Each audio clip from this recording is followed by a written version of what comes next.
positivos, probados de ser importantes en el pronóstico y de utilidad en el manejo clínico del paciente. Nivel de PSA, estadio del TNM, grado de Gleason, estatus del margen quirúrgico, etc.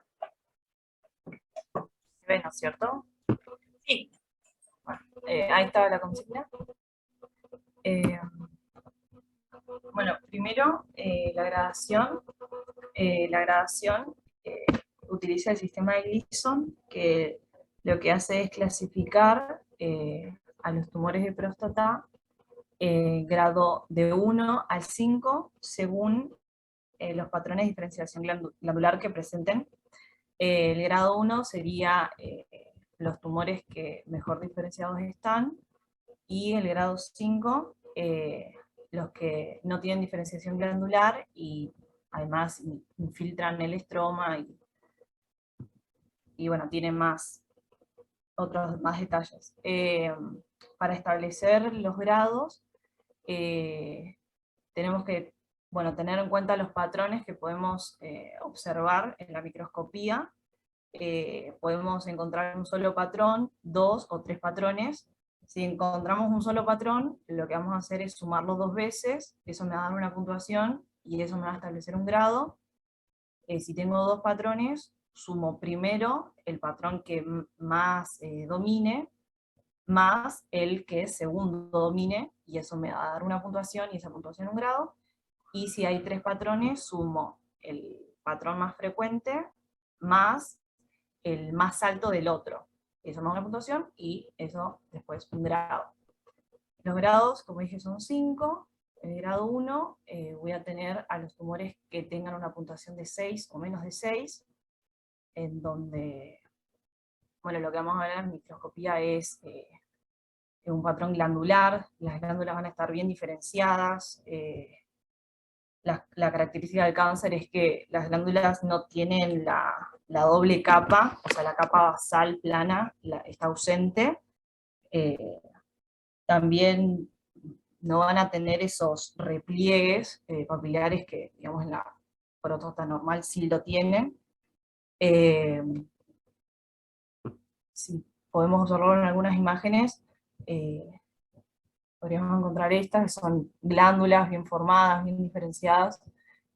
No se puede apreciar a ese nivel, que no está la capa basal, creo, pero quizás a un aumento mayor se podía observar eso.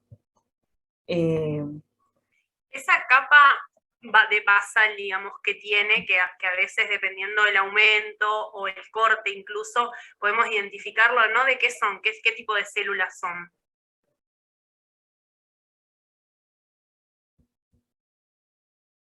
¿Eran las mioepiteliales? Sí, exacto, muy bien. Esas desaparecen, no están. Eso es lo que nos define, digamos, que ya es una glándula neoplásica. Eso es fundamental y hay que tener mucho cuidado en las bien diferenciadas como estas, porque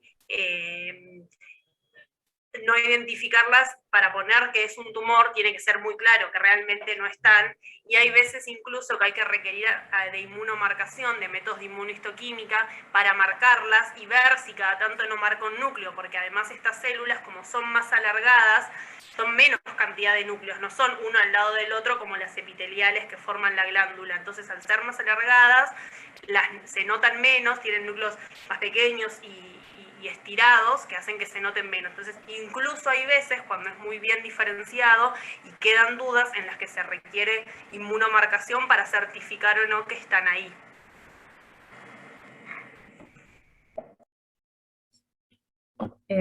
Después, en grado 2 y grado 3 vamos a tener los mismos patrones, pero en uno va a predominar, en el grado 2 va a predominar glándulas bien diferenciadas, como vimos recién, y va a estar el patrón un poco menos dominante de glándulas mal diferenciadas, que también pueden estar fusionadas o con un patrón cribiforme, y si digamos es al revés la dominancia, donde hay más glándulas mal diferenciadas que bien diferenciadas, es de grado 3. El grado 4, acá se podría ver en imágenes, o sea que ya no están las glándulas tan formadas como se veía antes, están desordenadas, y bueno, es como más característico. Después el grado 4, la puntuación va a ser de 8. Bueno, ahí también tenemos que observar en microscopía si tenemos patrón de glándulas mal diferenciadas o bien diferenciadas, pero también un sector donde no hayan glándulas, o también puede haber necrosis. Eso sería un puntaje de 5. Entonces ahí tenemos que ver más cómo suma, pero si suma 8 es grado 4, y ya grado 5 no hay glándulas, o hay muy pocas, y bueno, hay más que nada necrosis, y imágenes de grado 5 podrían ser esto, es donde son más nidos sólidos y cordones de células, y bueno, necrosis.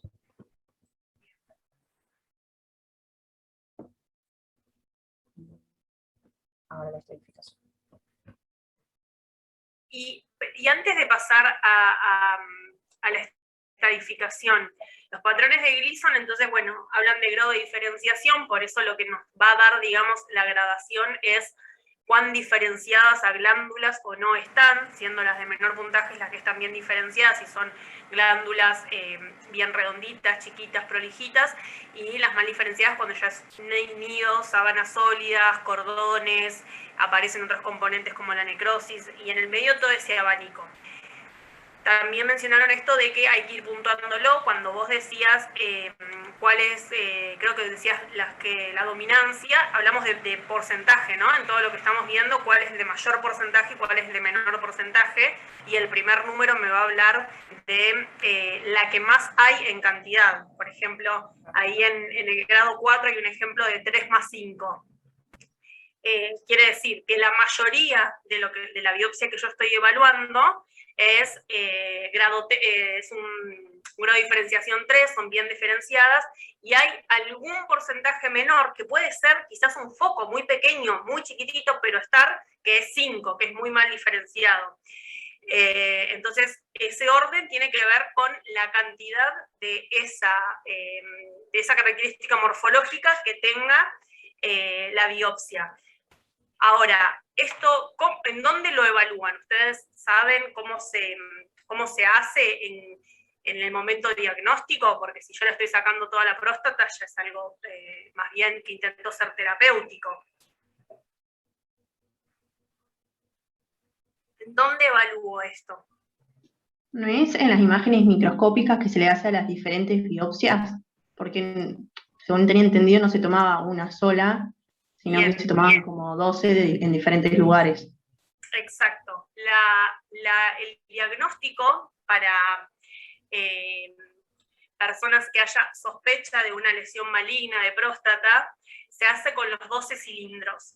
O sea, con 12 biopsias de cilindros muy pequeños, muy delgados, en el cual se mapea toda la próstata. ¿Por qué? Porque piensen que el tamaño de la próstata es relativamente grande, y si esto es algo medio difuso, uno podría no encontrar la lesión. Entonces hay un protocolo por el cual uno, para tener un buen mapeo, hace, por ejemplo, los 12 cilindros, ¿no es cierto? Es la forma estandarizada de asegurarnos que con eso estamos mapeando bien la próstata, y si hay una lesión, probablemente la vayamos a identificar.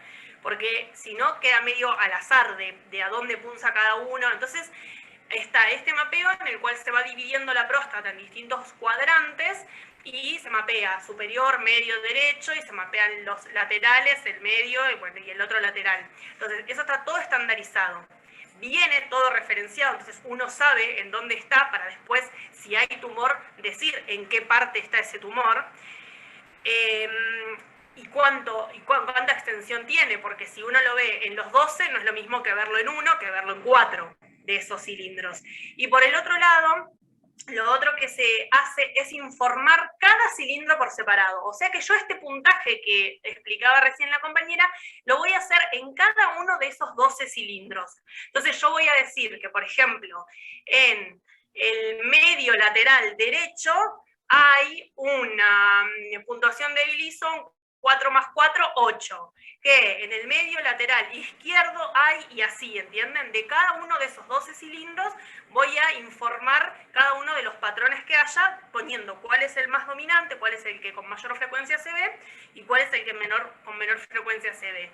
Puede ser que no vea nada y solo informe otras patologías, como por ejemplo, ¿qué patología hay muy frecuente en la próstata? La hiperplasia prostática benigna. La hiperplasia prostática benigna, exacto. Y en relación a eso, ¿dónde esperaría encontrar con mayor frecuencia, anatómicamente hablando, la entidad tumoral versus la hiperplasia? La tumoral estaba más en la zona periférica. Bien, la tumoral estaba más en la zona periférica, y la hiperplasia más bien, ¿dónde? En los lóbulos de transición, ¿no era cerca de la uretra? Cerca de la uretra. Por eso, los primeros síntomas por los cuales consulta a alguien que tiene hiperplasia prostática benigna suelen ser síntomas relacionados justamente con dificultades para orinar, ya sea que le cueste comenzar a orinar o le cueste directamente orinar, porque como la hiperplasia se está dando alrededor de la uretra, empieza a comprimir esas zonas. Mientras que lo tumoral, si bien se puede dar en cualquier lado, se da más frecuentemente en la periferia, ¿bien? De todas formas, como les decía, cuando hacemos las biopsias diagnósticas se hace en todo el mapeo de la próstata. Bueno, y la consigna pedía que además de mencionar y qué son, decían, o sea, la consigna decía, respecto al carcinoma prostático, evaluar los marcadores predictivos probados de ser importante y de utilidad. ¿Qué importancia o qué implicancia tiene el Gleason a la hora del diagnóstico?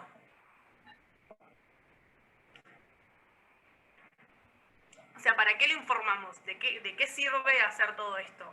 Tenía entendido que eran importantes para el pronóstico, más que nada. Bien. ¿Qué más? O sea, ¿en qué sentido?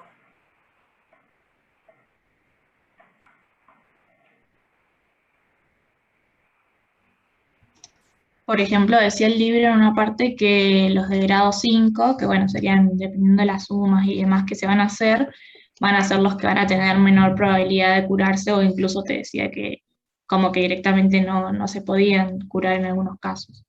Exacto. Entonces, a mayor grado y a mayor, entonces, indiferenciación, lo que vamos a tener es un peor pronóstico, y ligado al pronóstico siempre va a estar de la mano la terapéutica. Si de golpe tenemos una biopsia de 12 cilindros en el cual 10 de esos 12 cilindros tienen un grado 5 de Gleason, es decir, que está muy mal diferenciado, ese paciente, la indicación terapéutica probablemente sean cuidados paliativos, ¿no es cierto? O alguna intervención que apunte a mejorar la calidad de vida del tiempo que tenga de vida, vinculados, por ejemplo, a que pueda orinar, ¿no es cierto? Pero nunca va a haber una indicación quirúrgica para curación, digamos. Si hay una próstata donde hay una afectación muy grande, con muchísimas zonas que tienen un grado 5, no tiene sentido hacer una prostatectomía, porque es una intervención quirúrgica que no modifica a largo plazo la sobrevida. Entonces, siempre los factores pronósticos van a ser importantes o no, o sea, decimos que algo es un factor pronóstico realmente cuando nos permite tomar una conducta terapéutica que modifica la expectativa de vida. Entonces, si yo digo que encuentro tal grado, voy a poder hacer tal terapéutica y mejorar la expectativa de vida. O si encuentro tal grado, por ejemplo, grado 5 en casi toda la próstata, voy a no operarlo, y eso implica un cambio en su vida también, porque hacer una prostatectomía radical no es una cirugía sencilla. Entonces, le evito hacer todo eso porque sé que por más que lo haga, la expectativa de vida no se modifica. Entonces, siempre es importante tener en cuenta si sirve o no el factor pronóstico en función de eso, si me va a modificar o no la conducta terapéutica en pos de beneficiar al paciente en este caso. Profe, ¿le paso una pregunta con respecto al diagnóstico? Porque en la clase de casos clínicos la profe dice que no se sacan las biopsias testiculares, sino que una vez confirmado el diagnóstico de neoplasia, se hace la resección de la próstata y a partir de ahí se hacen las biopsias, ¿no? Pero No, entonces, ¿con qué confirmaríamos? Por eso sería testicular, Claro, en testicular. pero esto es próstata. Pero me surgió la duda. No, en testículo no se hace biopsia diagnóstica, porque en el testículo la imagen permite hacer una orientación sugestiva de que algo es tumoral o no y directamente sacarlo. Cada órgano es distinto, digamos. En cada órgano tiene sentido no hacer una biopsia previa, o por ejemplo, riñón tampoco se hace tanto biopsia previa. En testículo nada, directamente se saca. Entonces, es dependiendo el órgano y la conducta terapéutica que yo voy a poder ofrecer. Por eso volvemos a esto. No voy a biopsiar por biopsiar o hacer una graduación porque sí, sino porque me permita hacer un algoritmo terapéutico distinto. Entonces, en el testículo, con las imágenes y con los marcadores serológicos, yo tengo ya una aproximación diagnóstica que me permite saber qué es probablemente esa lesión, aunque no sepa el tumor, pero me identifica que es una masa tumoral, por ejemplo, entonces lo tengo que sacar, sí o sí. No tendría otra posibilidad. Digamos, si yo hago una biopsia testicular en una lesión que es un tumor testicular, no me va a cambiar, porque independientemente del resultado que yo diga que tiene esa biopsia, lo voy a sacar igual del testículo. O sea, de todos modos voy a hacer una orquiectomía. Entonces, no tiene sentido hacer la biopsia previa, se pasa directamente a la cirugía. En cambio, acá no, porque muchas veces se hacen los 12 cilindros y en realidad hay una hiperplasia prostática y nada más, entonces no le voy a sacar la próstata. O no solo sacarla, sino que en próstata se hace mucho rayos como terapéutica, radioterapia. Entonces, no voy a irradiar a cualquier próstata grande y a cualquier persona que tenga PSA alto. Para eso sí tiene sentido hacer los 12 cilindros y dependiendo qué me da, se elige la terapéutica. No es que a todos les voy a hacer lo mismo. Volvemos al mismo. Hay muchísimos que es solo una hiperplasia prostática benigna, con un PSA altísimo, con una próstata muy agrandada de tamaño y con poca respuesta al tratamiento. Se le da, por ejemplo, tamsulosina y no responde. Bueno, es correcto hacer la biopsia para corroborar que no haya un tumor. Pero puede muchas veces no haber tumor, entonces nada, ese paciente se hace un seguimiento nada más porque es una hiperplasia que probablemente quede ahí y nunca evolucione a nada. O se hace una cirugía solamente para descomprimir porque tiene muchos síntomas. Entonces, hay diferentes posibilidades terapéuticas porque hay diagnósticos distintos que tienen conductas terapéuticas distintas. En el testículo, frente a una masa tumoral, los diagnósticos son distintos, pero la terapéutica es la misma, que es la orquiectomía. Entonces, por eso, en el testículo, directamente se hace la orquiectomía sin una biopsia diagnóstica previa, sí con una imagen y sí con los marcadores serológicos. ¿Se entiende? Sí, profe, genial. Gracias. De nada. Bueno, seguimos entonces con el siguiente factor pronóstico. Bueno, la estadificación que se usa en el sistema TNM sirve para determinar el pronóstico también y el tratamiento más apropiado. La T hace referencia a la extensión del tumor primario y va desde T1, que sería una lesión que no es evidente en la clínica, hasta T4, donde se invade órganos contiguos. Después la N sería para hablar de la situación de los órganos, de los ganglios linfáticos regionales, de si hay invasión o no, y metástasis, y la M sería para metástasis, que va desde sin metástasis, que sería M0, hasta M1, que sería con metástasis. En el estadio 1 sería un cáncer encontrado casualmente en una biopsia, se diferencia en T1A y T1B de acuerdo a la extensión en el grado. T1A sería cuando se afecta 5% o menos del tejido resecado, y T1B sería más del 5%, y después hablaba en el libro de un T1C, que era cuando el carcinoma estaba presente en la biopsia con aguja.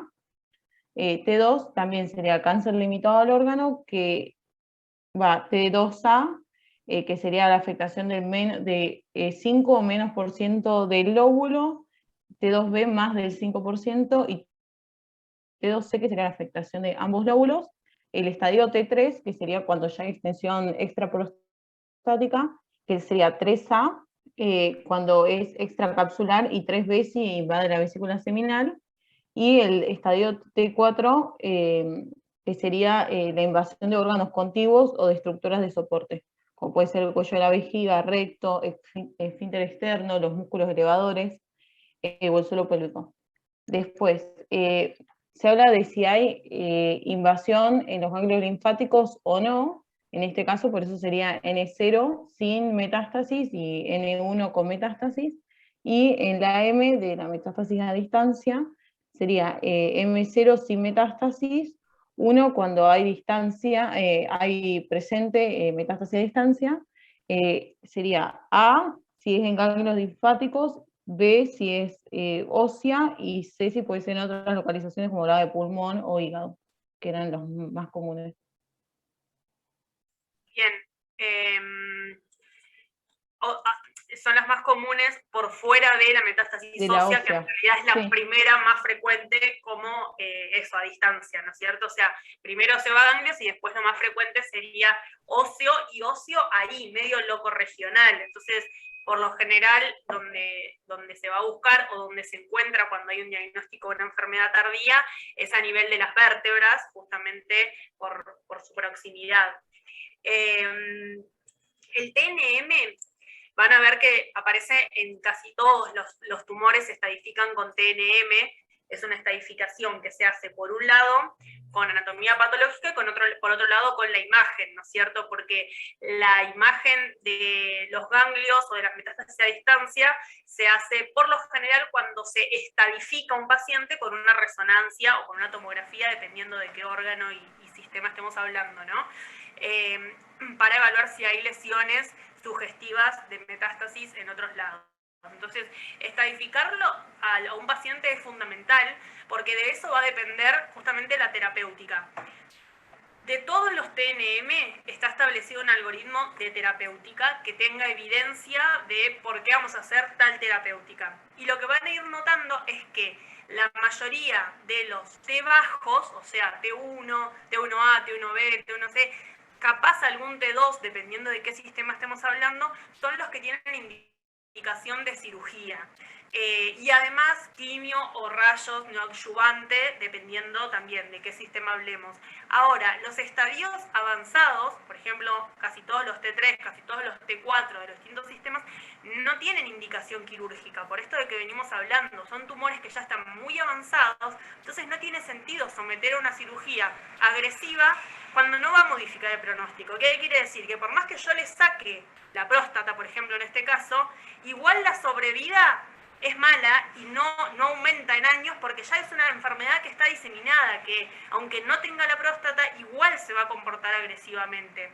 Entonces, van a ver que el TNM está en casi todos los sistemas y que la terapia es más agresiva en los tumores con un TNM más bien bajo, con N0, M0 y con un T pequeño, justamente porque son los momentos, los estadios de enfermedad que me van a permitir hacer una terapéutica agresiva que cure. Después el resto, lamentablemente, es paliativo.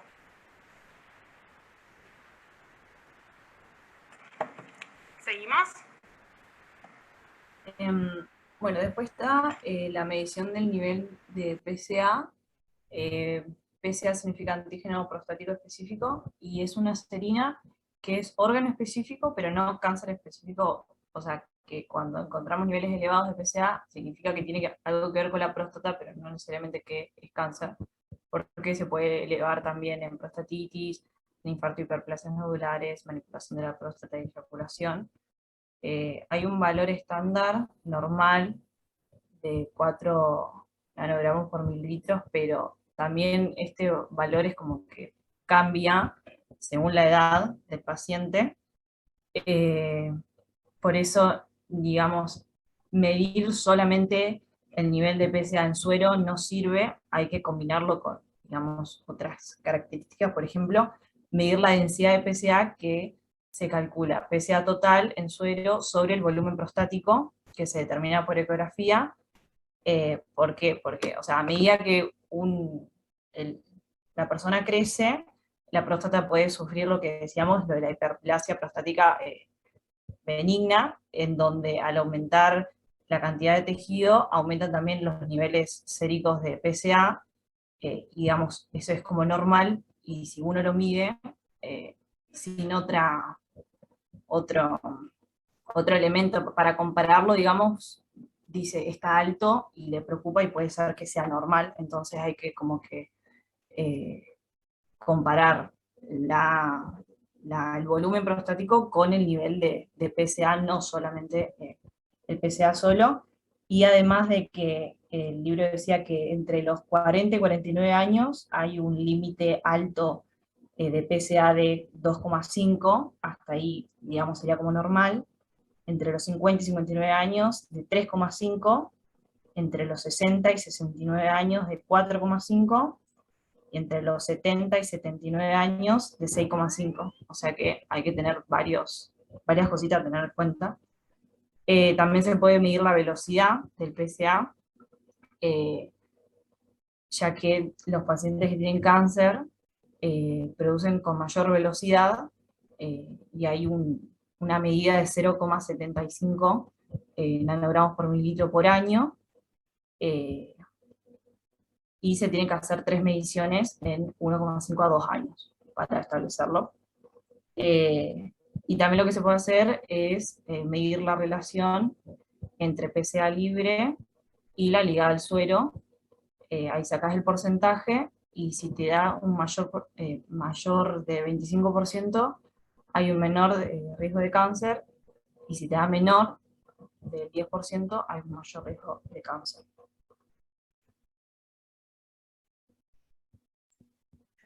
¿Alguien tiene algo más, o tenías algo más del PSA? No. ¿Alguien encontró algo más del PSA? ¿Se recomienda, no se recomienda? ¿Cuándo?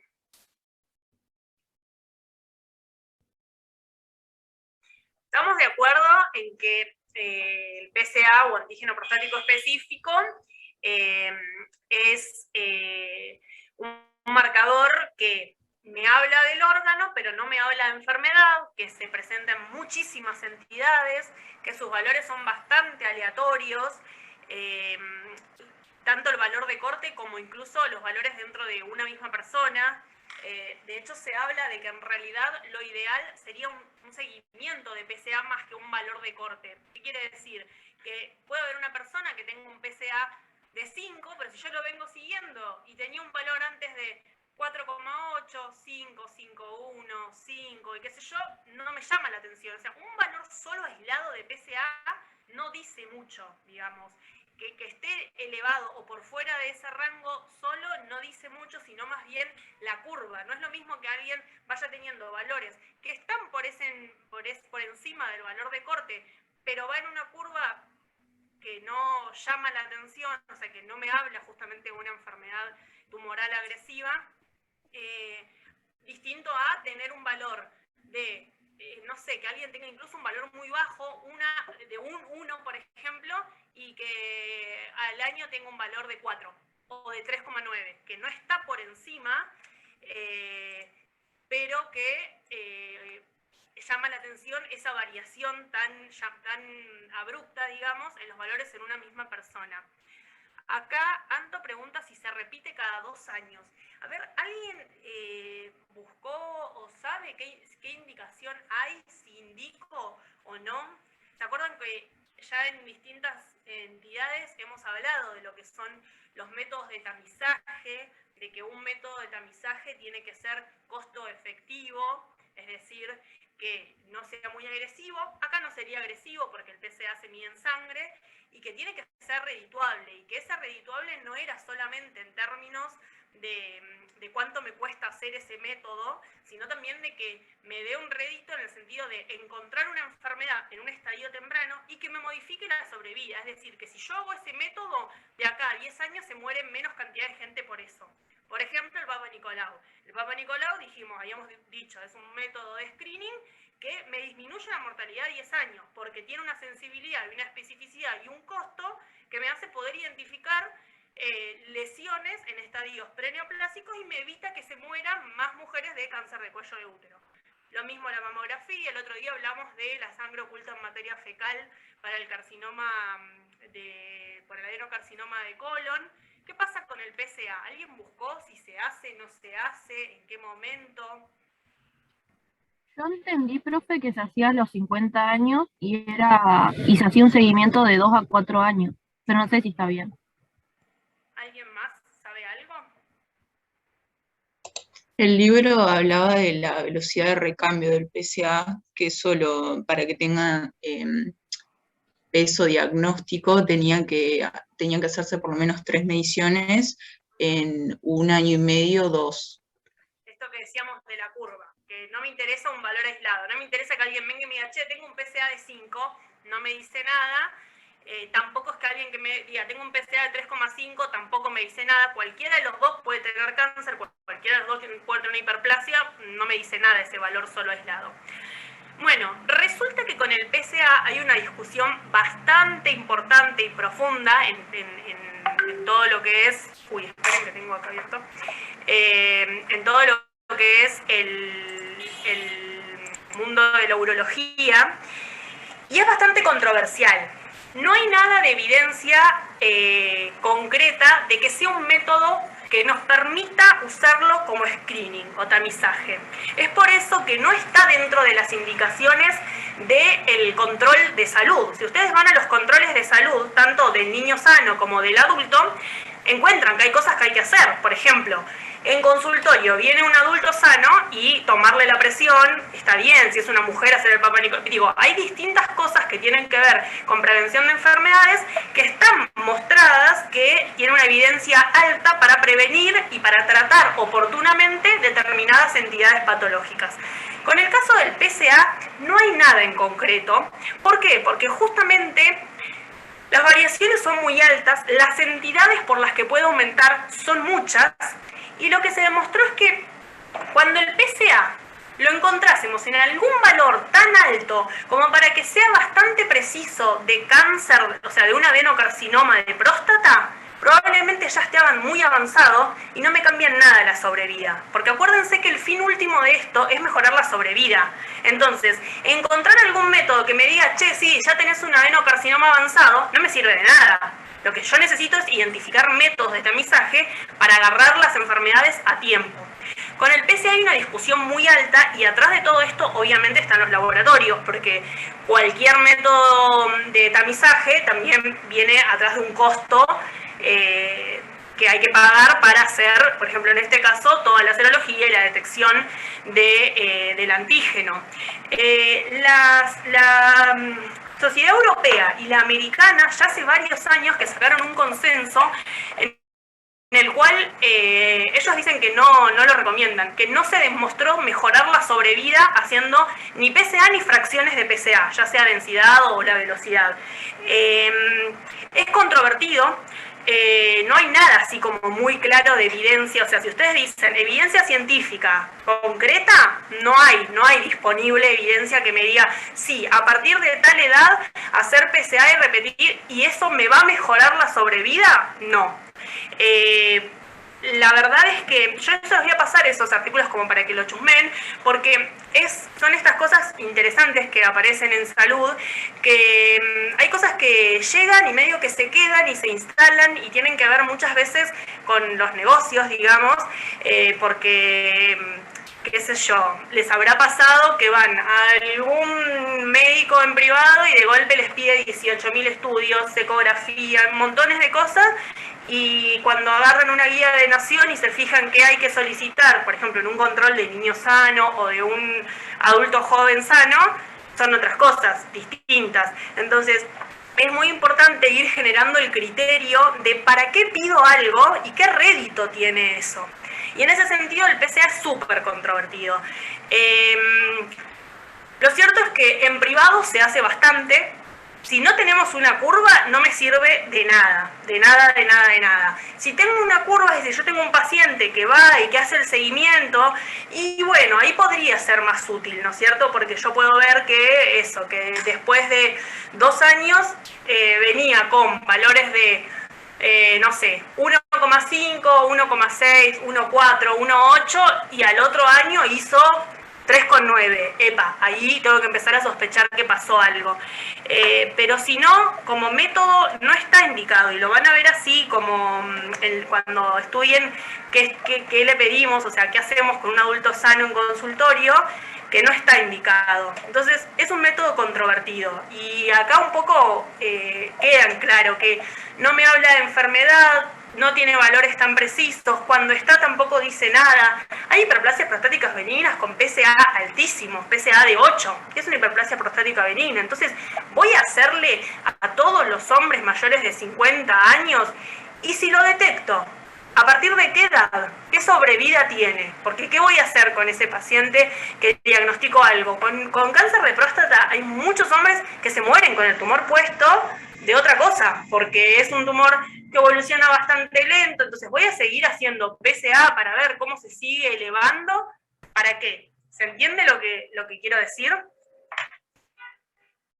Yo no los descargué ahora, pero se los voy a mandar los dos, el artículo de la Sociedad Europea y el de la Americana, en los cuales hablan de esta controversia. Entonces, está bueno que lo tengan en cuenta. Van a ver que es moneda corriente pedir el PSA, pero también van a ver que después no se hace demasiado con eso, que con ese valor solo de PSA nos quedamos cortos. O sea, que igual lo que hay que hacer es una imagen, e igual lo que hay que hacer cuando hay algo sospechoso es una biopsia.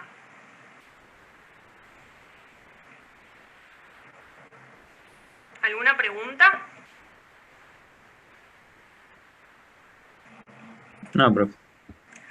Bueno, sigan, los márgenes seguían.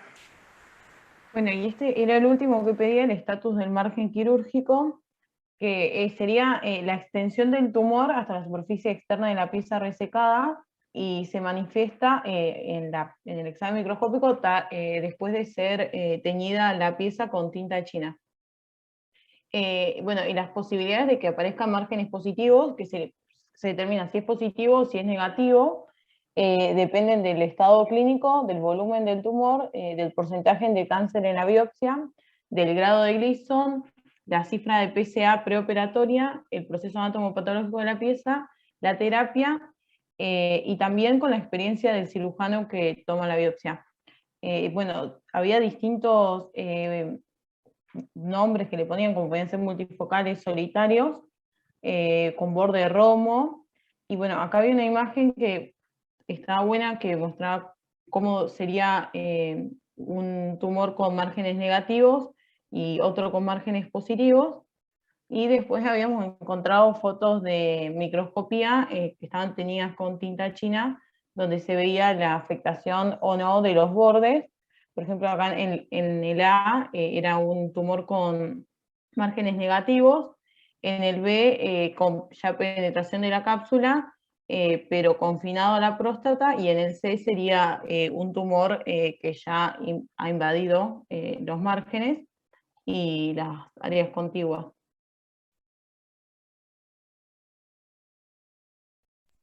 Bien. ¿La pasás, Agus? Y bueno, acá también mostraba lo mismo. Un margen negativo en el A y después 2 márgenes positivos, en el caso de B con superficie lisa y C con la superficie irregular. Y lo que se ve negro es la tinta china de la tinción. Bien. Y bueno, y lo último eran otros marcadores que decía el libro. Ah, sí. Esto ya es sobre una pieza quirúrgica, ¿no es cierto? No sobre los cilindros. Los cilindros no tienen margen porque justamente ingresa una aguja fina y toma el cilindro. Lo que hablábamos del Gleason que hacíamos en cada uno de esos cilindros, no se hace esto de la tinta porque son cilindros muy pequeños, que ya se sabe que es adentro de la próstata y que si hay lesión sigue quedando adentro de la próstata, sino que esto ya es sobre la pieza. Cuando se hace un tratamiento quirúrgico y sale toda la pieza, se pinta para corroborar a ver si está o no en contacto con algo más que haya quedado, digamos, adentro, cuando ya es una intervención quirúrgica que intenta ser terapéutica. La de las biopsias es una intervención quirúrgica con objetivo diagnóstico nada más. Esto ya sería algo terapéutico.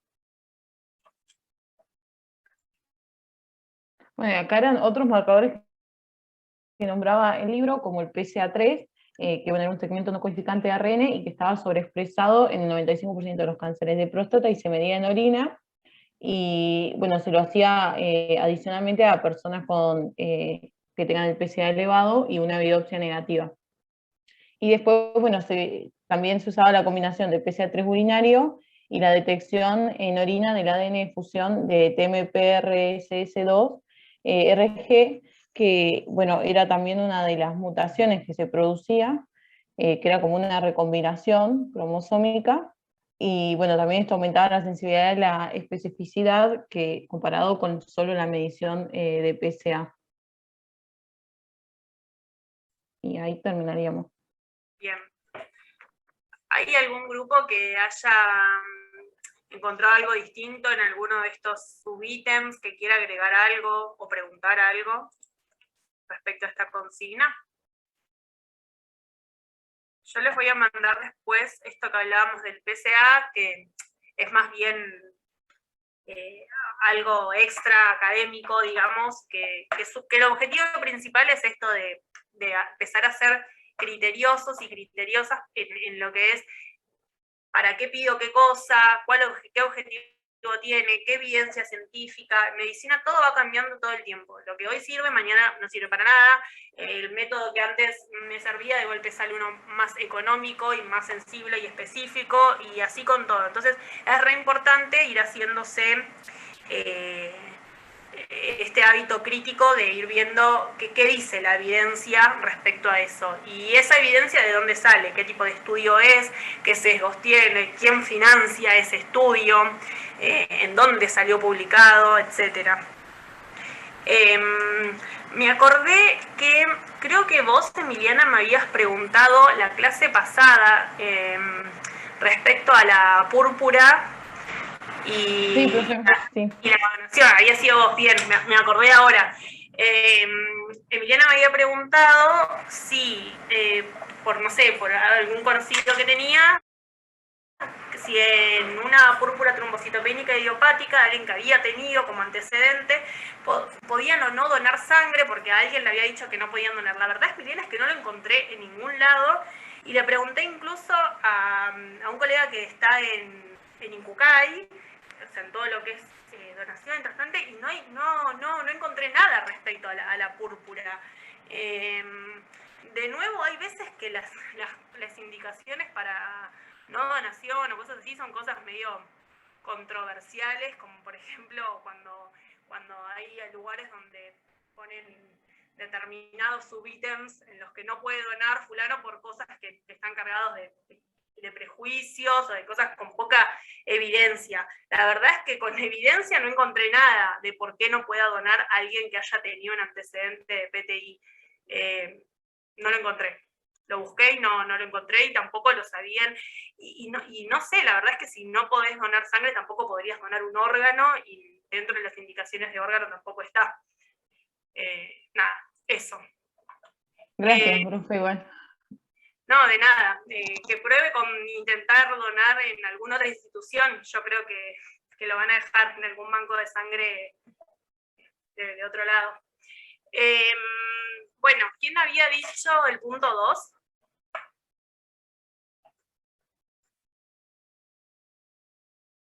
¿Alguien había dicho? Belén había dicho el 3 y el punto 2.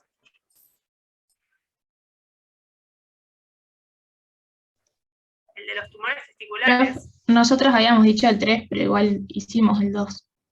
Hola, profe, yo tengo el 2, lo puedo dar. Bueno, dale. ¿Me escucho bien? Sí, se escucha bien. Me faltó teratoma, sí, me di cuenta hace un ratito, pero bueno. Bueno, lo puede pasar alguna otra persona, o si no, igual queda ahí para femenino, también vuelve a aparecer. Bueno, de una. Esperen, que no sé por qué me aparece.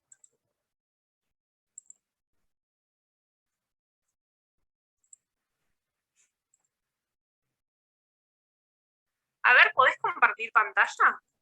Ahí me fijo.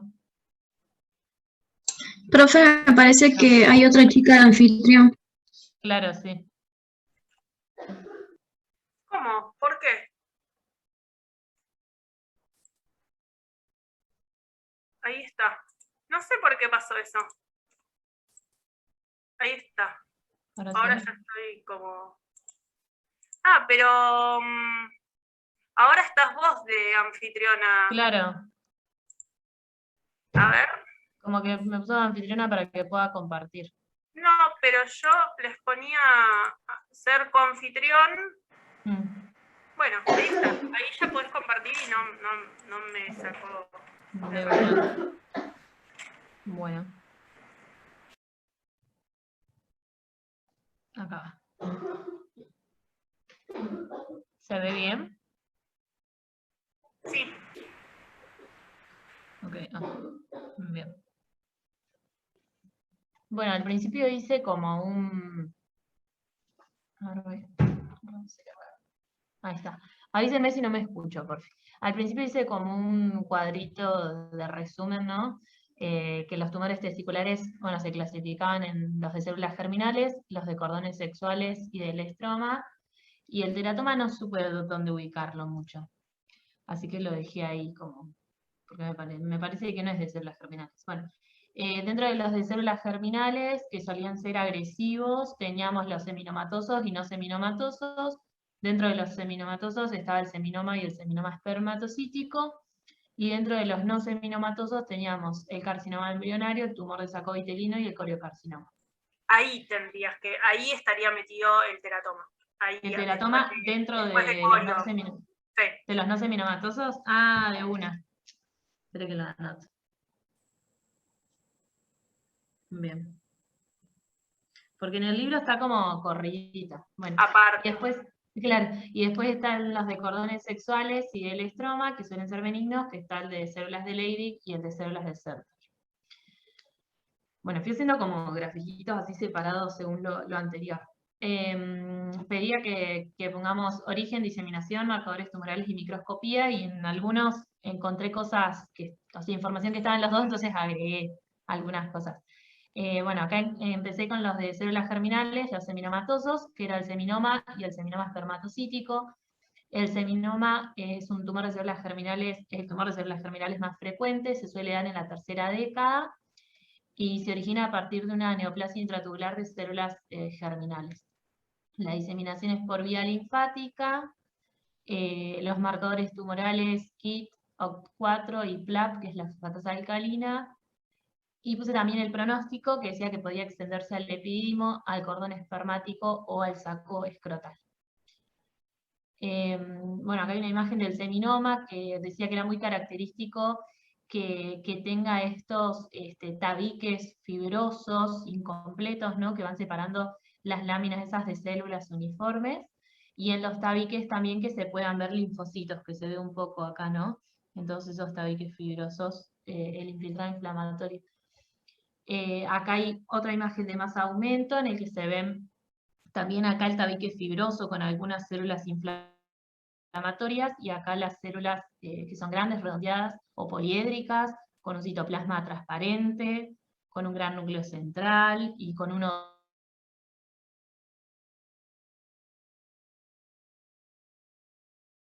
en el sistema de encontrar los granulomas de cuerpo extraño con las células gigantes. Bien. Después estaba el seminoma espermatocítico, que era infrecuente, afectada a hombres de mayor edad, mayores de 65 generalmente. El origen, puse anomalías cromosómicas porque no encontré otra cosa. La diseminación no la encontré, pero supongo que también es linfática, porque como que la mayoría eran por vía linfática. Sí, de hecho también es otra entidad que está ahí media controvertida, capaz de encontrar en el espermatocítico, si es variante o no dentro de seminomas, sí. O sea, está bien que pongas también por vía linfática. Ok, bueno, los marcadores tumorales, C117, SAL4, NUT, OC2, y el pronóstico, bueno, a diferencia del seminoma,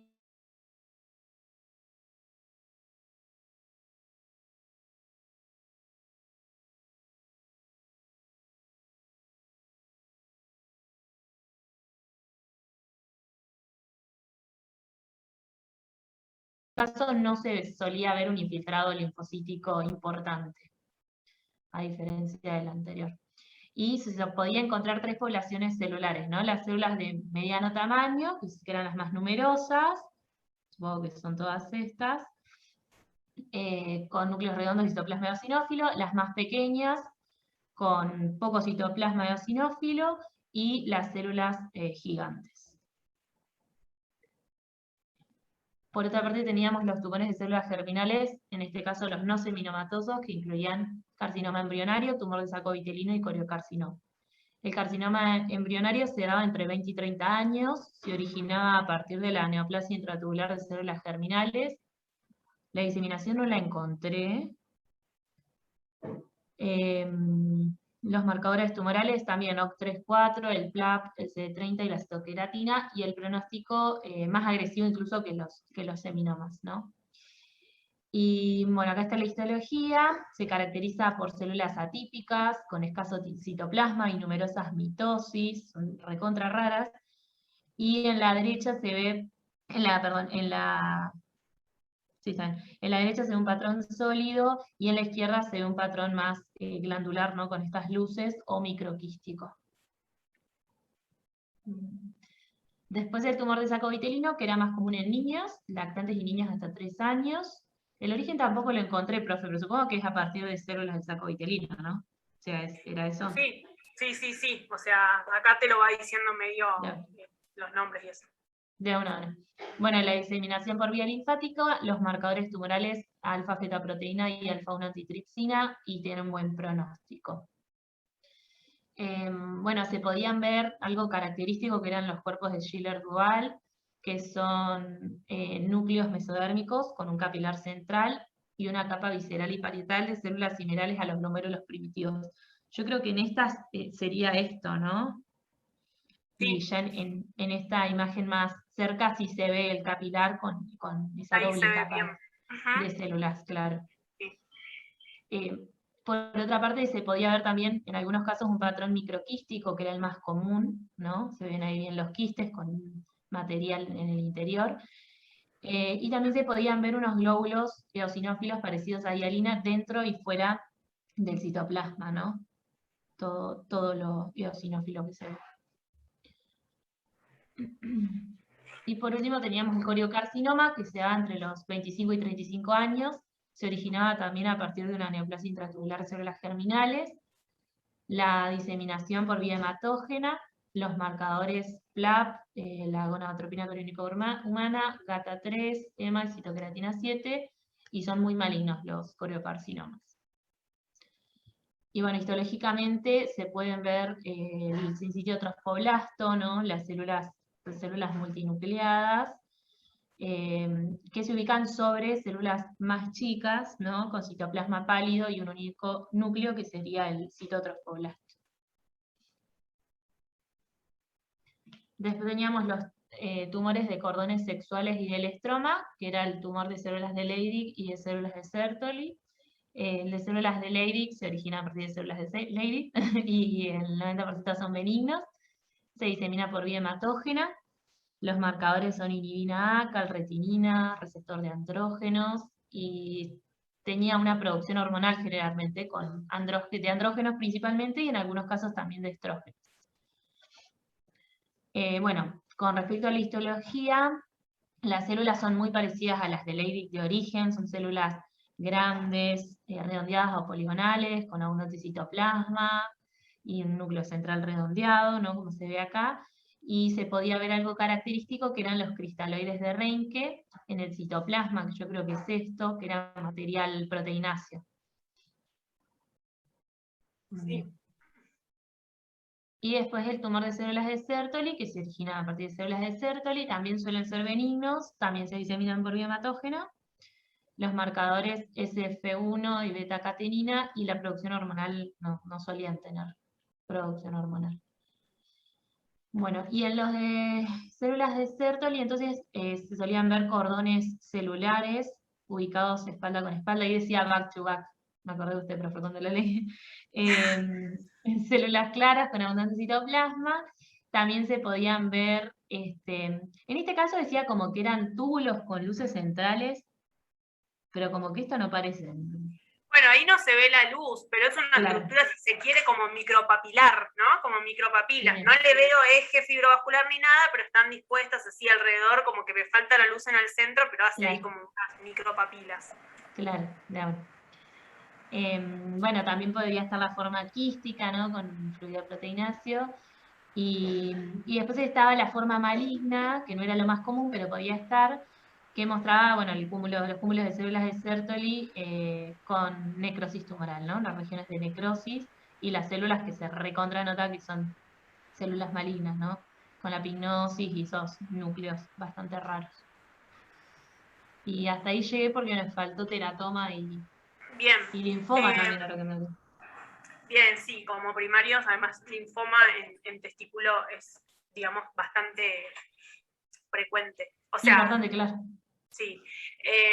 Bueno, a ver, ¿alguien quiere decir, si quiere compartir pantalla, compartir, y si no, al menos contar alguna descripción de teratoma?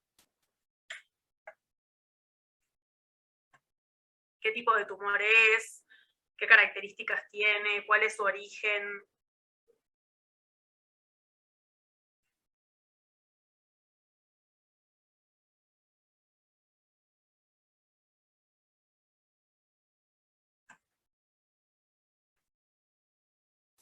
¿Nadie sabe qué es un teratoma?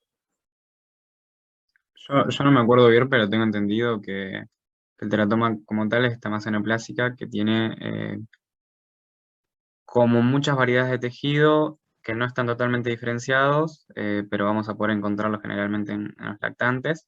Y cuando se hacen las biopsias, por lo general puedes encontrar desde tejido neural hasta capas dérmicas que representan piel, puedes encontrar estructuras, no sé, como pelo, cuando se llama tricosis o algo así, no me acuerdo bien cómo es.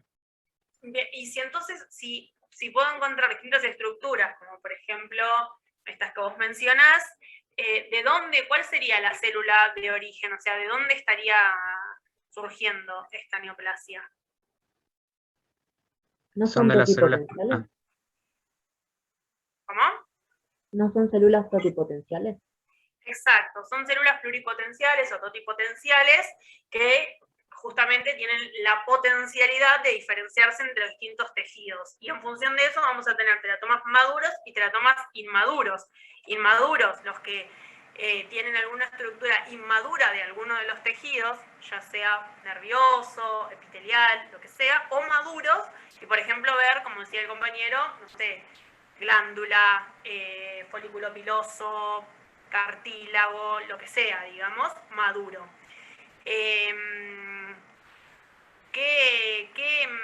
¿Alguien tiene por ahí el concepto? ¿Cómo lo definiría entonces?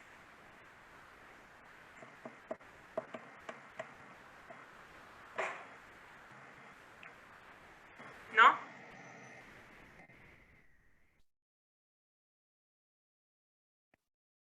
Nosotros pusimos básicamente eso, como que derivaba de las células, digamos, que te van a dar las 3 hojas embrionarias. Exacto. Eh, De cualquiera de las 3 capas de las placas embrionarias, de las 3, de ectodermo, de mesodermo, de endodermo, de cualquiera de los 3. ¿Y qué más? Sí, y después habíamos encontrado que en cuanto a la diseminación, sobre todo en el varón postpuberal, como que siempre iban a ser malignos y que ahí podían hacer metástasis. Y en la microscopía, que tenían células, lo que decía el compañero, o sea, que básicamente iban a ser de diferentes tejidos y que todo eso iba a estar como inmerso en un estroma fibroso mixoide, pero no mucho más que eso. Y en cuanto a las frecuencias de los tumores testiculares, de todos estos que dijo la compañera y también del teratoma, ¿qué es lo más frecuente?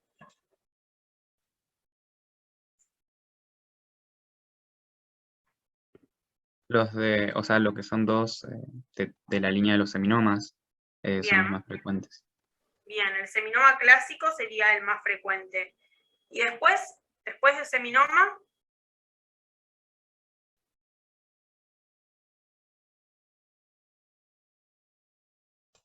Creo que decía el carcinoma embrionario, pero no estoy segura. Sí, el carcinoma embrionario tengo yo también, profe. Bueno, pero en realidad, eso si ¿Los hablásemos... linfomas? ¿Pueden ser? Eso si hablásemos de variantes puras, ¿no es cierto? O sea, que sea puro, por ejemplo, carcinoma embrionario. Pero ¿qué pasa con el carcinoma embrionario o con, no sé, cualquiera de los otros de los cordones sexuales, con el de saco vitelino? ¿Cómo suelen presentarse esos tumores? Como tumores mixtos. Exacto. La Claro, mayoría... como que decía que si los vamos a buscar en pacientes que son ya postpuberales o mayores, tienden a ser mixtos. Los puros son muy pediátricos. Bien. Miren, me acordé justo, les voy a compartir pantalla, les voy a mostrar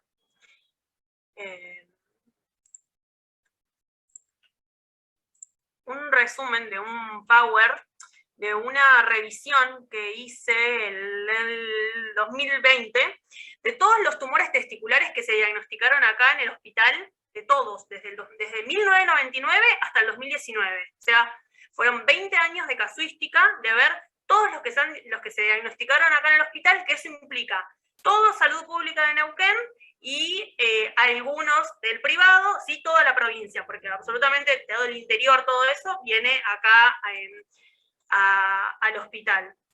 Para que vean los números en general que hubo. Bueno, no, acá esto era como una introducción de los subtipos, lo que ustedes venían hablando. Esta es la clasificación de la OMS actual que hay de los tumores, que como bien había dicho la compañera, bueno, acá tenemos por un lado los que son derivados de las células germinales, por otro lado te pone esto no importan ustedes de que se diferencian los in situ de los invasivos dentro de la clasificación de la OMS, pero no importa. Dentro de los invasivos, de nuevo, los de células germinales y tenemos después los estromales. Fíjense que, como dijeron en un momento, los teratomas, acá está, los divide y es importante clasificarlo en un teratoma postpuberal o en un teratoma prepuberal. Entonces, eso es porque el pronóstico es distinto. Y que aparece dentro de la clasificación de cómo los codifica la OMS, los tumores mixtos de células germinales. En total, esperen que tengo acá. Fíjense que tumores puros, acá en 20 años en toda la provincia, hubieron 187 y mixtos hubieron 79. O sea que el mayor porcentaje fue puro, pero de esos puros, fíjense qué porcentaje poquito que fueron los que no son no seminomatosos y cómo la mayoría, el 53%, fueron seminomas. La mayoría fueron seminomas. El siguiente porcentaje más alto, por fuera de este 53, se lo llevan los mixtos. O sea que lo que más frecuentemente vemos son los tumores seminomatosos, un seminoma puro. Y lo segundo más frecuente sería encontrar un tumor mixto. Y de ese mixto, lo más frecuente es un mixto no seminomatoso. Acá estaban todas las variedades que en la revisión fui encontrando las combinaciones de los mixtos. ¿Qué combinación había? Seminoma más carcinoma embrionario, seminoma más, bueno, todas las variantes. Fíjense que a veces es combinado con uno, pero muchas veces son más de un tumor. Por ejemplo, acá, seminoma, carcinoma embrionario y tumor de saco vitelino. Y acá están los porcentajes de cuántos de esos casos fueron. Y después, los no seminomatosos serían aquellos en los cuales no encontré un componente seminomatoso. Por ejemplo, un carcinoma embrionario más teratoma. Fíjense que teratoma es lo que más aparecía cuando hablamos de algo mixto. Y fíjense, les quiero mostrar dentro de la parte de las conclusiones las edades promedios. Acá, de los seminomas, la edad promedio fue 37 años, es decir, que es una edad de adultos jóvenes. La bibliografía lo que decía es que la edad promedio es 25. Acá en Neuquén, en los últimos 20 años, fue una edad más alta. No sabemos si por un diagnóstico tardío o porque cambia de respecto a lo que dice la bibliografía, pero acá en Neuquén tuvimos una edad un poco más alta, 25 era el promedio y acá fueron 37. El carcinoma embrionario, en cambio, por ejemplo, se presentaba como puro, según la bibliografía, en un 2,3% y acá tuvimos un porcentaje mucho más alto. El seminoma fue casi igual. La bibliografía dice un 50% de los tumores son seminomas, acá el 53 fueron seminomas. En líneas generales, la epidemiología de Neuquén es muy similar, o al menos en estos últimos 20 años, con el sesgo de solamente salud pública, a lo que dice la bibliografía. Pero es como para que tengan en cuenta y tengan presente que la mayoría de los que no sean seminomas puros van a ser mixtos. Que la edad promedio es una edad promedio joven, y después lo otro que había surgido interesante es esto, la combinación. La combinación más frecuente que hubo acá fue carcinoma embrionario, más teratoma, más tumor del saco vitelino. En 20 años era más frecuente que se combinen esos tres que tengamos uno combinado, mixto, pero que tenga un seminoma.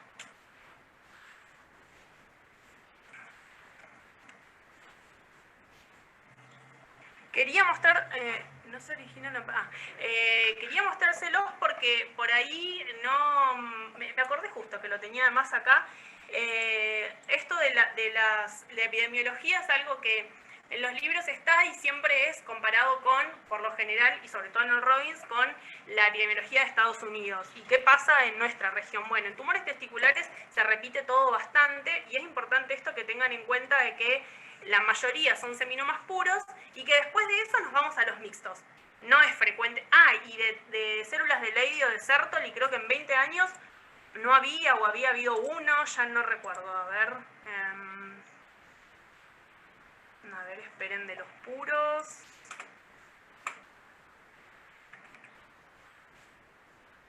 No, de los puros no. Sí hubo linfomas, un 2,26% habían sido linfomas. Y hubo un rhabdomiosarcoma primario de ahí, digo, como para que tengan en cuenta que fue más frecuente eso que el de células de Leydig o células de Sertoli, que son tumores extremadamente infrecuentes. No, profe, y encima en el libro dice que el linfoma, dice que es la forma más frecuente de neoplasia testicular en hombres mayores de 60. Claro, por la edad. A ver, si se fijan, ya les dejé de compartir pantalla, pero lo veo yo acá. A ver, yo puse la edad promedio en la que se dieron esos tumores, y por ejemplo, de los seminomas, la edad promedio había sido 37. En el linfoma, la edad promedio es 60 años. Hubieron menos cantidad de casos, 2,26%, pero la edad promedio fue 60 años, que es abismal en comparación con lo que es seminoma, digamos, que es una edad mucho más previa. Esperen, les comparto así lo miran. Acá. Fíjense, la edad promedio de los mixtos, por ejemplo, 29 años, sigue siendo una edad joven. En cambio, nos vamos al linfoma, edad promedio 60 años. Y si se fijan, neoplasia indiferenciada, es decir, una neoplasia que no se pudo decir que eran 50 años la edad promedio. Esto probablemente es una metástasis de algo, de otro tumor que no se supo cuál era el origen primario. Pero en cambio, no sé, teratoma edades más jóvenes, 25. Piensen que esto es promedio, así que puede que haya tenido alguno que tenga 3 años, otro que tenga 7, pero tengo uno que tuvo 35 y me modifica el promedio. Pero sí, los linfomas son mucho más frecuentes en adultos, acá se ve claramente la diferencia de la edad en adultos mayores, y por el otro lado es más frecuente que un tumor puro de células de Sertoli o de células de Leydig. Bueno, nada, lo tenía acá y se los compartía porque es bastante representativo, son 20 años de la provincia, es bastante, para que vean que en ese sentido sigue siendo bastante parecido a lo que dice la bibliografía, la epidemiología que tenemos. ¿Alguna pregunta de tumores testiculares? Es fundamental hacer los marcadores serológicos, porque ¿qué pasa? Si yo tengo un seminoma y de golpe hay elevado una alfa-fetoproteína, por ejemplo, yo tengo que ir a buscar ese otro componente para ir a ver si es mixto. Entonces, tener los marcadores serológicos es fundamental, sobre todo porque si bien la mayoría son seminomas, si tengo elevado, hay que ver, un porcentaje puede ser que sea de otro componente. ¿Alguna pregunta? Bueno, pasamos a la siguiente consigna. Están muy poco participativos hoy. Y en cuanto a la clínica, ¿cómo suelen ir los pacientes a la consulta? Por una masa, porque ven un aumento del tamaño testicular. Eso también hace al pronóstico de algunos tumores, porque por ejemplo el corioncarcinoma, que tiene un pronóstico malísimo, es un tumor mucho más pequeño. El seminoma, en cambio, que tiene un buen pronóstico, se hace la orquiectomía, pero tiene un buen pronóstico, crece bastante. Entonces macroscópicamente se modifica y notan una asimetría en el tamaño testicular, y el motivo de consulta es la masa. Y muchas veces es tardío por una cuestión también cultural, de que las consultas de los hombres en el ámbito médico es mucho más baja que la de las mujeres. Una cuestión de... Profe, y en el caso de los seminomas, lo que sería el tratamiento y demás, ¿es lo que tiene que ver con la recuperación del paciente, o tiene más que ver con el cáncer de páncreas, con el estadio en el que se encuentra, que acá sería al revés, digamos, normalmente se encuentran como temprano? ¿Cómo? No entiendo la pregunta. Claro, porque lo que decía es que los seminomas normalmente se encontraban en el estadio 1, justamente supongo por esto de que son grandes y todo eso. Entonces mi pregunta era si la probabilidad de recuperación de esos pacientes tiene que ver con que se detecten temprano o con la naturaleza del tumor. Claro, eso quería decir. Bien. Y las dos cosas, digamos que un tumor se detecte de manera temprana es o porque hay un muy buen método de tamizaje, o porque es un tumor que tiene una naturaleza lenta y que me permite justamente agarrarlo temprano. Entonces, como que su naturaleza también está ligada a la probabilidad de un diagnóstico precoz. La mayoría se diagnostican precozmente porque generan una masa, y esa masa es de crecimiento lento, pero es llamativa, entonces se consulta y no invadió, no tiene ninguna implicancia, y se hace la orquiectomía y ya está, y la sobrevida es la misma, o sea, es una curación, digamos, tiene buen pronóstico. Pero hay algunos que se diagnostican tarde, digamos, que llegan tarde a la consulta, y bueno, y ahí sí el pronóstico cambia. Pero es como un poco y un poco, o sea, el diagnóstico precoz hace que tenga una mejor sobrevida, pero ese diagnóstico precoz también se relaciona con la naturaleza del tumor. Buenísimo, gracias. ¿Alguna otra duda o aporte? ¿Alguien que haya encontrado algo más?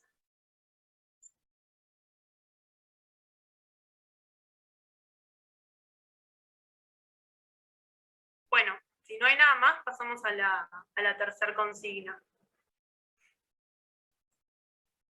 No me acuerdo quién era que me había pedido. Belén. Belén, ¿compartís vos o comparte alguna compañera o compañero? Hola, profe. Comparte Emilia Iglesias.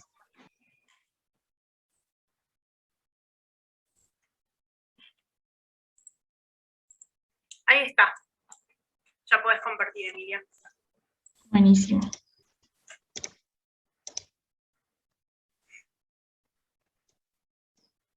Bueno, la consigna decía comparar las distintas lesiones penianas relacionadas al virus del papiloma humano, que serían los condilomas acuminados, el carcinoma in situ, la papulosis bovenoide, que creo que se dice así, y el carcinoma de células escamosas invasivas. Bien, en cuanto a los tumores benignos, tenemos al condiloma acuminado. De las características que nosotros destacamos es que la transmisión generalmente es sexual, que va a ser causado por el virus del papiloma humano, generalmente el tipo 6 y con menor frecuencia el tipo 11, que va a estar asociado a la verruga común, y se va a ubicar en los genitales externos, tanto del hombre como de la mujer, en las superficies mucocutáneas húmedas. Ahí es donde destacamos también la morfología, y que en cuanto al pene se va a ubicar en el surco coronal y en la superficie interior del prepucio. Pueden ser únicas o múltiples, pueden ser pediculadas o sésiles, y generalmente de color rojizo. Y en cuanto a la microscopía, vamos a ver que el estroma va a ser de tejido conjuntivo ramificado, papilar y velloso, y vamos a ver que el epitelio va a tener una hiperkeratosis y va a haber un engrosamiento de la epidermis. También algo característico de las infecciones del virus del papiloma humano es la vacuolización de las células escamosas. Encontramos esta imagen que es una mastoscopía, creemos que es como una disección quirúrgica, ¿no, profe? Como que le sacaron el tumor. ¿Qué? Como una disección quirúrgica, como se lo sacaron al tumor o no, para poder hacer esto. Y bueno, Es una exéresis del tumor directamente. claro, Fíjate que en la primera de las imágenes abajo podría ser lo que sería la parte del tallo, o si tuviese un pedículo, y eso a su vez está biseccionado, así. claro. Es lo que decía también de que veamos la forma de coliflor por la arquitectura papilar del tumor. Y después tenemos las imágenes histológicas, que en la imagen de la izquierda vamos a ver lo que hablábamos de la estructura papilar o vellosa que iba a tener este condiloma con el engrosamiento de la epidermis. Y después la otra imagen nos muestra lo que es la vacuolización, que es característica de la infección del virus, que ahí podemos ver cómo se corrió, digamos, lo que es el núcleo y cómo aumentó el citoplasma. En la primera imagen el corte es transversal, digamos, yo no estoy viendo como tenías la imagen de la macroscopía, sí, porque en la imagen de la macroscopía vos hubieses visto todo el epitelio ese y abajo el eje. En cambio acá, como está cortado transversalmente, vos tenés todo epitelio como si estuvieses viendo desde arriba, y en el centro se ve lo que son los ejes fibrovasculares. Todos esos agujeritos serían la parte del eje, y todo el resto es epitelio. Como que lo estás viendo con el otro corte, como si fuese un corte transversal en lugar del coronal que veías de la macroscopía. Bueno, después en cuanto a los tumores malignos, no me deja ver, pero bueno, lo que acá dice es carcinoma in situ, y hacía referencia a que van a haber como dos patologías que van a, no entendí si era como ser similares o como que aparentan serlo, y que el virus del papiloma humano que normalmente más lo produce es el tipo 16. Y esto lo resaltamos porque es como una diferencia con el que antes habló la compañera, o sea, es otro de los tipos, digamos, del virus. Este se da principalmente en hombres mayores de 35 años, y lo que va a afectar es la piel del cuerpo del pene y el escroto, y va a aparecer como una placa solitaria que está engrosada y que va a tener como un color grisáceo blanquecino y que va a ser opaca. Y bueno, también puede aparecer en otros lugares como lo que es el glande y el prepucio, y tiene la característica de que va a poder ser como placas aisladas o múltiples, y la diferencia es que van a ser rojas brillantes en este caso y que pueden estar como aterciopeladas. Después decía que en lo que es la microscopía, en la epidermis iban a observar mitosis, que van a representar lo que es la proliferación celular, que algunas de ellas iban a ser atípicas y que iban a haber células displásicas que tienen como características núcleos grandes y que van a ser hipercromáticas. Y bueno, el típico desorden que siempre hablamos cuando hablamos de un carcinoma. Esto sería lo que es la enfermedad de Bowen, me falta decir eso. Después en lo que es la papulosis bowenoide, que también es una de las enfermedades de lo que sería el carcinoma in situ, se va a presentar en adultos que están activos sexualmente a una edad más temprana, y que las lesiones van a ser de un color marrón rojizo y múltiples. Esto podría ser una diferencia porque en el otro caso podían ser también aisladas, y además, bueno, lo que es la coloración. Y en la microscopía va a ser muy difícil distinguirlo de lo que es la enfermedad de Bowen.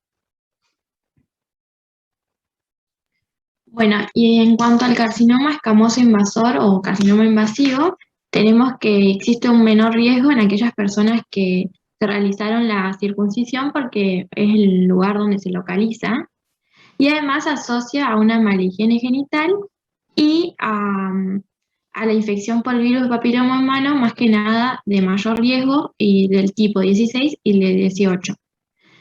Y bueno, también tiene mayor riesgo aquellas personas que son fumadoras y se detecta entre los 40 y 70 años. Y bueno, en la clínica se va a presentar como una lesión local invasiva que tiene un crecimiento lento y que se presenta al consultorio con un año de evolución. Y en la fase precoz vamos a tener que hay metástasis en los ganglios inguinales, pero no es común la diseminación. Y además tenemos que tener un pronóstico del 66% en aquellas personas que tienen una lesión sin invasión en los ganglios inguinales, y una del 27% cuando hay metástasis en los ganglios linfáticos. Bueno, vamos a tener que este tipo de carcinoma se encuentra en el glande o en la superficie interna del prepucio cerca del surco coronal, y además se presenta como en dos diferentes tipos de lesiones, las papilares y las planas, que después las voy a mostrar en una imagen, y en la microscopía estos tipos de lesiones van a tener diferentes variables de diferenciación. Y además hay una variante que es el carcinoma verrugoso, que no es maligno ni tampoco produce metástasis. Quería agregar a lo de carcinoma in situ, que otra diferencia va a ser que en la enfermedad de Bowen se va a poder hacer lo que sería una infiltración, o sea, dejaría de ser justamente un carcinoma in situ, y que lo principal es que está asociado también al cáncer visceral y de lo que es colon y mama sobre todo. En cambio, la que es la papulosis bowenoide, justamente no va a ser un carcinoma invasivo.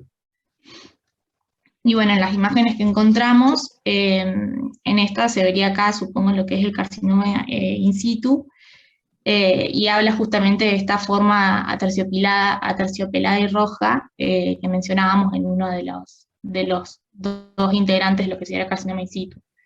Y en la microscopía, lo que se va a ver en la enfermedad de Bowen, van a ser células epiteliales disqueratóxicas y displásicas, que justamente esto que hablaba, y la gran variedad de mitosis, o sea que van a haber mucha presencia de células en proliferación, que era algo también característico. Bueno, y ahí tenemos las dos diferentes lesiones del carcinoma escamoso. En la A está el papilar, que va a ser como condilomas acuminados, que tienen esta forma de coliflor al ser papilar. Y bueno, y el B es el plano, que tiene como un engrosamiento epitelial de color gris, y además tiene grietas en la mucosa. Y creo que esa era la última. Sí, me parece. Esa última parte de la variante es como solamente arquitectural, porque después morfológicamente es lo mismo y histológicamente también, y el pronóstico es lo mismo, ¿no? Porque en los dos casos es un carcinoma escamoso. Bien, esto es bastante parecido, vamos a ver después en femenino lo que es las lesiones por HPV, algunas cosas ya las hemos ido mencionando, pero el tipo de lesión, los cambios en la displasia, la célula, esta característica es la misma porque justamente la etiología es la misma, que es el virus del HPV. Y de nuevo aparece esto que ya habíamos hablado respecto a lesiones de bajo riesgo oncogénico por los HPV 11 y 6 que hablaron al principio en las lesiones en los condilomas, versus los de alto riesgo oncogénico, fundamentalmente 16 en caso de masculino, para las lesiones que sí tienen mayor riesgo oncogénico y que pueden terminar en el carcinoma escamoso. ¿Hay alguien que quiera agregar algo de información o algún aporte a esto, a estas entidades?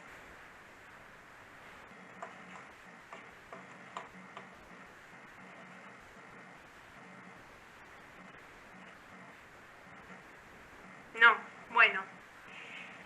Es una guía cortita, terminamos re temprano, y eso que me fui medio por las ramas con algunas cosas que no tenían mucho que ver, como la parte de la epidemiología y eso, cosas que si no a veces siento que se torna un poco aburrido o monótono, como limitado al libro y ya. Bueno, no sé, si alguien tiene alguna otra duda o pregunta para hacer respecto a masculino. Si no, yo después les voy a pasar lo que sería la próxima guía. Les iba a decir algo. Que una compañera me envió, pero no lo vi porque estábamos viendo el otro, uno de un paper que ella encontró respecto a las controversias del uso del PSA para la detección del cáncer de próstata. Lo voy a chusmear y les hago una devolución ahí en el grupo, si es así se los comparto, lo que ella mandó, y de todas formas yo voy a buscar lo que... es bastante nuevo esto que me mandó... ¿Quién me lo había mandado? Ya no me acuerdo. A ver. ¿Quién me lo mandó, chicos? A ver, me habían escrito acá por el chat por privado.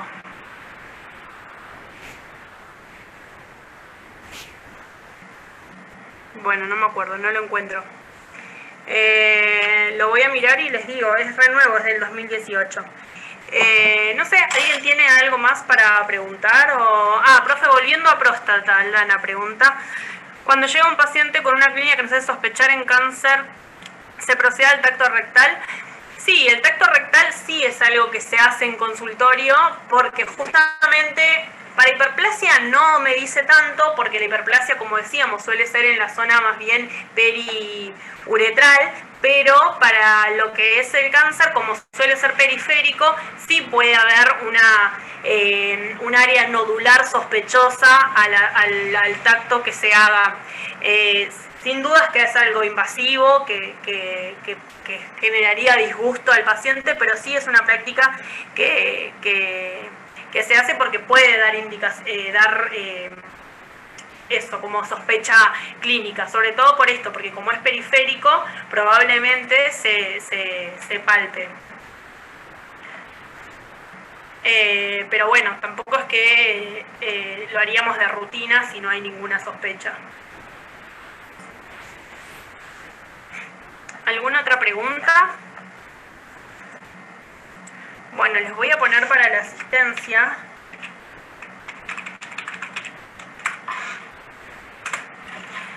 Ay, no, esperen que me había quedado mensaje.